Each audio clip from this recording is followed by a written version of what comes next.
Okay, Chapter 14, Lord Spittleworth's Plan.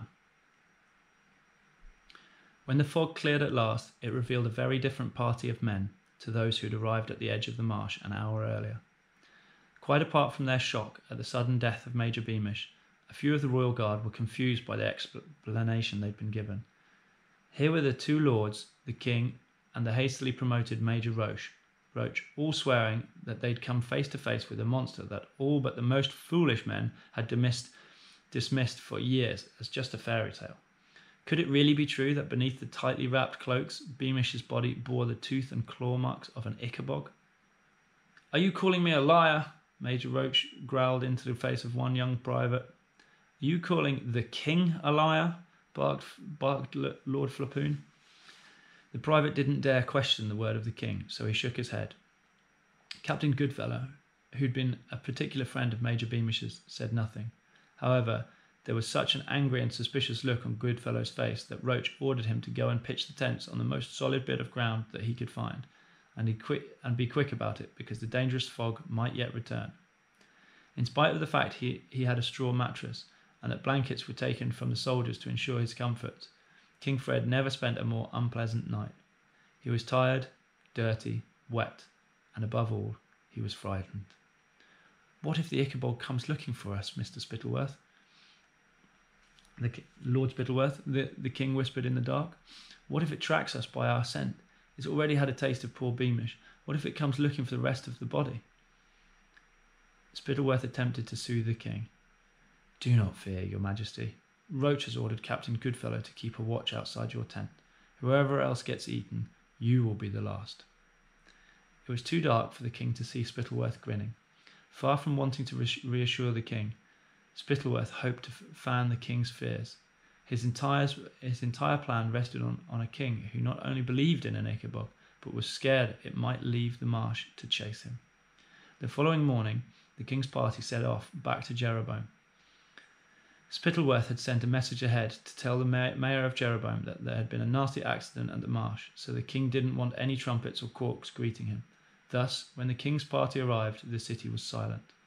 Townsfolk pressing their faces to their windows or peeking around their doors were shocked to see the king so dirty and so miserable, but not nearly as shocked as they were to see a body wrapped in cloaks tied to Major Beamish's steel grey horse. When they reached the inn, Spittleworth took the landlord inside. "We require some cold, secure place, perhaps a cellar, where we can store a body for the night, and I shall need to keep the key myself." "What happened, my lord?" asked the innkeeper, as Roach carried Beamish down the stone steps into his cellar. "I shall tell you the truth, my good man, seeing as you have looked after us so well, but it must go no further," said Spittleworth in a low, serious voice. "The Ickabog is real, and has savagely killed one of our men. You understand, I'm sure, why this must not be widely broadcast. There would be instant panic. The king is returning with all speed to the palace, where he and his advisers, myself of course included, will begin work at once on a set of measures to secure our country's safety." "The Ickabog? Real?" said the landlord in astonishment and fear. "Real and vengeful and vicious," said Spittleworth. "But, as I say, this must go no further. Widespread alarm will benefit nobody." In fact, widespread alarm was precisely what Spittleworth was trying to organise, because it was essential for the next phase of his plan. Just as he had expected, the landlord waited only until his guests had gone to bed, then rushed to tell his wife, who ran to tell the neighbours, and by the time the king's party set off for Kurdsburg the following morning, they left behind them a city where panic was fermenting as busily as the wine. Spittleworth sent a message ahead to Kurdsburg, warning the cheese-making city not to make a fuss of the king either, so it was too dark and silent when the royal party entered its streets. So it too was dark and silent when the royal party entered its streets. The faces at the windows were already scared.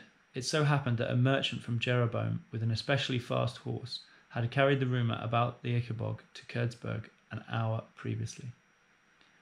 Once again, Spittleworth requested the use of a cellar for Major Beamish's body, and once again confided to the landlord that the Ickabog had killed one of the king's men. Having seen Beamish's body safely locked up, Spittleworth went upstairs to bed. He was just rubbing ointment into the blisters on his bottom when he received an urgent summons to go and see the king. Smirking, Spittleworth pulled on his pantaloons, winked at Flapoon, who was enjoying a cheese and pickle sandwich, picked up his candle, and proceeded along the corridor to King Fred's room.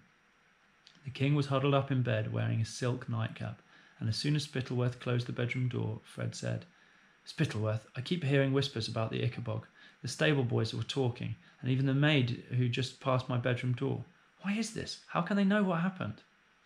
"Alas, your majesty," sighed Spittleworth, "I had hoped to conceal the truth from you until you were safely back at the palace, but I should have known that your majesty is too shrewd to be fooled.